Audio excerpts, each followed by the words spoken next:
So before we get going, I know the question of Taman and Keyshawn and their health will come up, so I'd rather just address it right away, and then we can move on to whatever additional questions you might have. But with Taman, he's progressing well, and each day he's getting better, and so we fully anticipate he'll be ready to go for our game on Friday. With Keyshawn, we've decided that he needs to focus on his rehab and getting his body back right, so he won't be available as we move forward.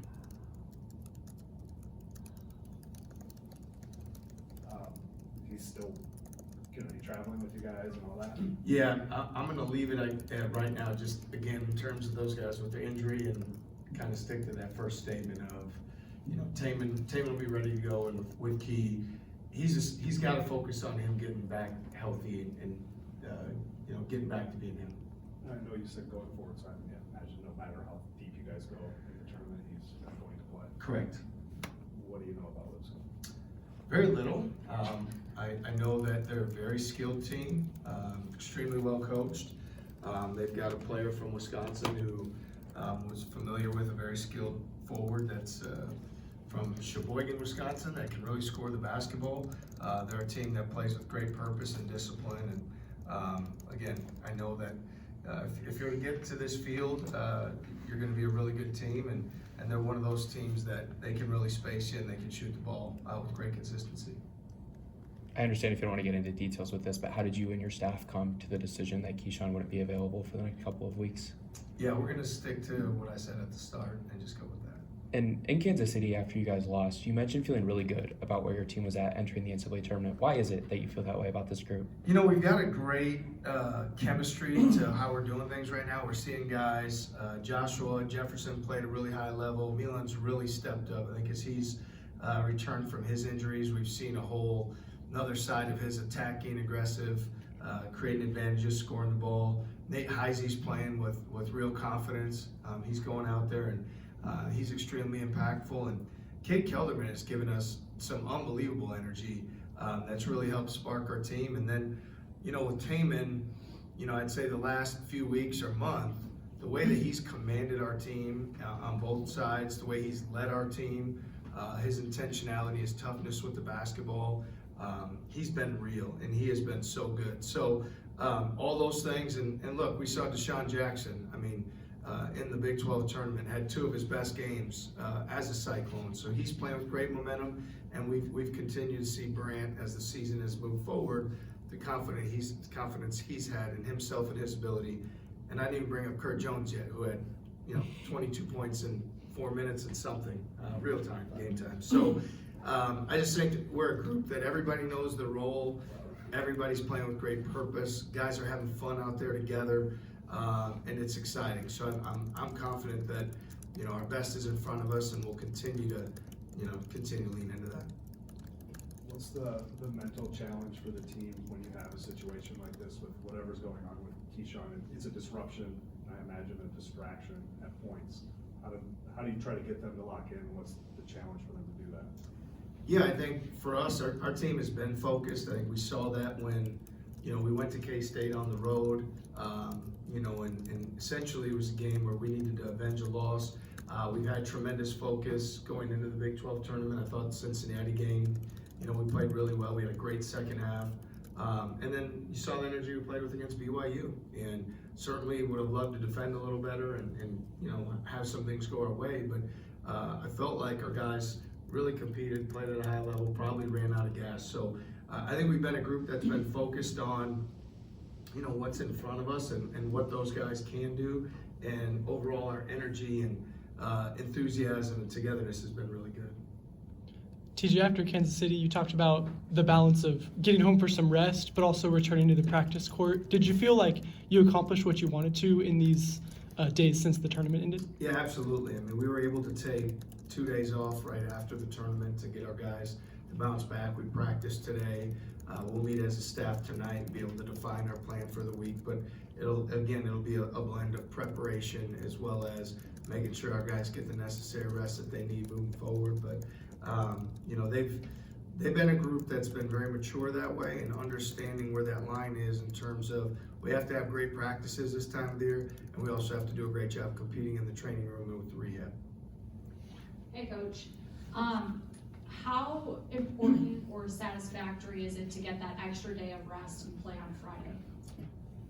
Yeah, I mean, look, you get to this time of the year and there's so much adrenaline and excitement just to be out there. We're fortunate to be part of the field and to be playing. And so we have tremendous gratitude for that. You know, again, we didn't want to go out of the Big 12 tournament as early as we did, but one of the things that happens with that is you do get a few more days, and then certainly another one when you play Friday. So again, as always, excited to get back to the practice court, excited to earn the right to win, and just get out there and compete with one another and have fun preparing for this opportunity. And then how pleased are you with the 3 seed and Milwaukee? Yeah, I mean, whatever it was to come today, we were going to be excited for that opportunity. I'll leave all the bracketology stuff to everybody else. I think, you know, again, it's great for our guys. I don't know how many times, you know, in our program we've earned a 3 seed or better. It's not something that just happens every year. So something to celebrate, something to be excited about. But now that we're in that position, to go out and play our very best. So that's what we'll focus on. Your thoughts on Milwaukee? Yeah, I mean, it's great. It's not as far to travel. Probably, you know, it's going to make my phone ring a little bit more and that sort of thing. But it was great. You know, when we played there in our first year, I was able to have, you know, coaches that have coached me through the years and mentors, you know, teachers, folks that mean a lot to me were able to be in attendance. So that was selfishly for me, that was a cool experience. And, you know, I played high school basketball a couple blocks away from Five Serve Arena, state championship game my sophomore year, and played a lot of ball around there. So Milwaukee's a special place certainly for me.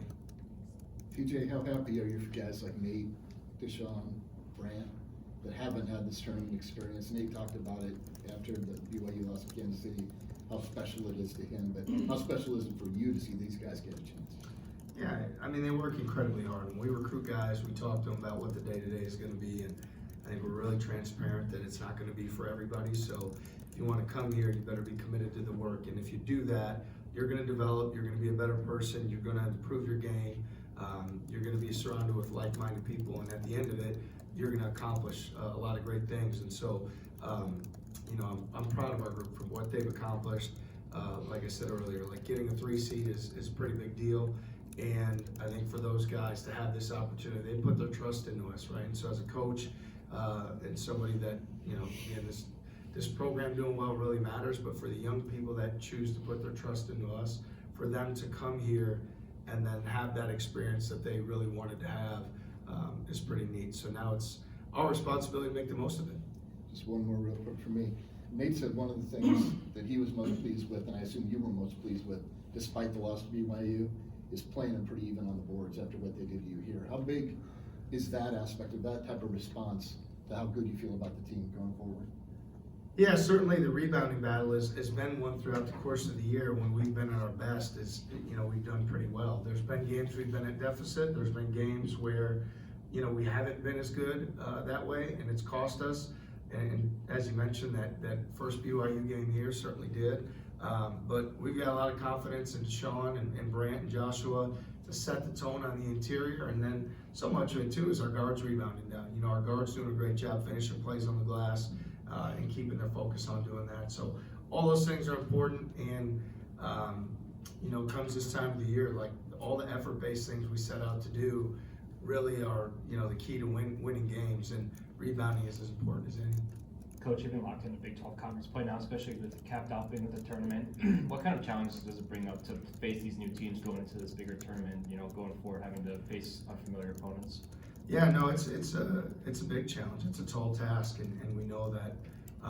You know, there was once upon a time I was a coach on the other side of it, right, when I was at South Dakota State, and so you know there's really good, you know, teams out there at the mid-major level, and teams that have a lot of skill, a lot of shooting, very well coached, and so you have to be very intentional in how you prepare. You have to. It's a different game. It's not the same game you play against Big 12 teams, and the familiarity is not the same. So you've got to work really hard in your preparation to learn everything you can, and be intentional in the areas where you think you can create margins to be successful. How are you thinking of things rotation wise? Like, is Cade gonna be part of that? And then with Taman, obviously healthy enough to play, but 35, 40 minutes a night, probably Yeah. not great for him, I would think. Yeah, we've liked the rotation of 8 guys throughout the course of the year. It's been effective for us, and so that, you know, with Cade, he would be in that rotation of 8. I've liked what Cade has brought in the time that he's been out there, and have a lot of trust in him. I mean, when you see what he does every single day, I think people underestimate his game, his impact, and how his teammates want to play for him because they see what he does every single day. So we're going to put our full trust in him. So with those 8 guys, we're not going into it necessarily saying, you know, what it'll be. Everyone will get in the game relatively soon, and then we'll sort through it and see what we've got. But I expect to stay with the 8 guys as far as that rotation goes. And then, you know, a guy like DeMarion Watson always has to be ready because, you know, we've seen over the last 3 years his number gets called, and he's got to continue to stay ready for that opportunity. TJ, we know that Milwaukee's a pretty close drive. We know the support of Cyclone Nation. Just what's your message to the fans that are going to make the trip, and what's your message to the ones that might be a little on the fence about and probably going or not? Well, I know this last year when we were in Omaha, to have the support that we did meant everything to our team. It gave us tremendous energy. In our second game against Washington State, you know, we were really struggling, and they're a great team. And our fans did an unbelievable job. The energy and enthusiasm they brought propelled us forward. So the great thing about being a Cyclone is that we know our fans are going to follow us. We know they're going to make the sacrifices and the choices to be there. It's been amazing to me as I've come back. The support we've had away from Hilton. Always knew what it would be at Hilton, but whether it's Hilton South, whether it's Hilton West, which was Omaha last year, maybe this is Hilton East, I don't know. But really grateful to our fans and just want to make sure they know what an impact they make on our ability to win by making that choice to be out there and support us. Coach, going back to Kate Kelderman with in-game experience, how much we can see that help players before? How much has that helped him, and how much has he improved since the start of the year? Well, he improves every day because of the work that he puts in. So, I mean, he's in the gym as much as anybody, getting additional shots and working on his game. So we have a lot of trust in what he'll do. You know, when you garner the game minutes, you build more experiences. That helps your confidence grow. And we've seen that even over the last couple of weeks as we've called his number. I mean, what a thankless job to say, hey, we're going to put you in the rotation. We're on the road at Houston as your first experience. And I thought he did a really good job with it. And that's out of tremendous respect for the Houston program. And so he's continued to improve. He's continued to elevate our program. I'm really pleased with how he's approached it. He's not approaching it like he has to ask permission. I keep telling him, just, you know, bust through the front door. Just go right through it. Command the team. Be vocal. Be a leader. Knock down the shots you work on every single day. Trust yourself, and I know that he'll continue to do that. I know this is probably something you haven't thought of, but I'll take a shot. A lot of talk on like recency bias, like with the NCAA tournament, how the seedings go, all of that, but didn't really appear that they took too much stock in like Taman's status, Keyshawn's status, and scheduling every year. I mean, it certainly seems like you guys are rewarded for what you did in Maui, playing Marquette here, the Big 12 conference competition. How much do you think they kind of took that into account when they gave you guys the seeding? Well, I think the schedule is certainly always going to be important. Playing in the Big 12 helps because if you're able to have a decent league record like we were able to do, I think that stands up for sure. When you're able to play in marquee multi-team events like Maui and have great matchups in non-league like Marquette, that certainly draws attention and gives you opportunity to get those quad one wins and opportunities. And I think the intent to schedule is also so important. So all of those things matter and factor in. I don't know as much in terms of what all decisions get made by the committee of this or that. I just know that we want to play a highly competitive schedule.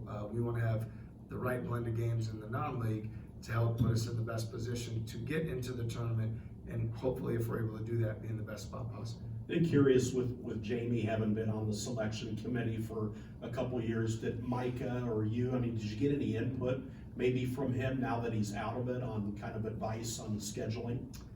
Yeah, we talk a lot about scheduling. It's scheduling it's almost a daily conversation in our office, something that we have to continue to be very intentional, because I think we've proven over these 4 years certainly that our schedule has helped put us in a great position, whether it was what we needed to do in the first year when we were just trying to get in and had some key wins in the non-league and an undefeated non-conference slate, and then, or whether it was a year like this year or last year where maybe we had more, we had a better understanding that we would be in, but maybe trying to propel ourselves forward. So we talk about scheduling quite a bit, and we're very intentional, we're very deliberate, and it's something that is extremely important when it comes down to decisions that a tournament committee is going to make. Hey, Coach, who do you anticipate starting in place of Keyshawn? I hadn't really thought about that, to be honest with you, but it's something that we'll continue to evaluate and practice each day, and just see where we're at. So it's not something I've really, put too much thought to at this point. Thanks, everyone. Thank you. Thanks.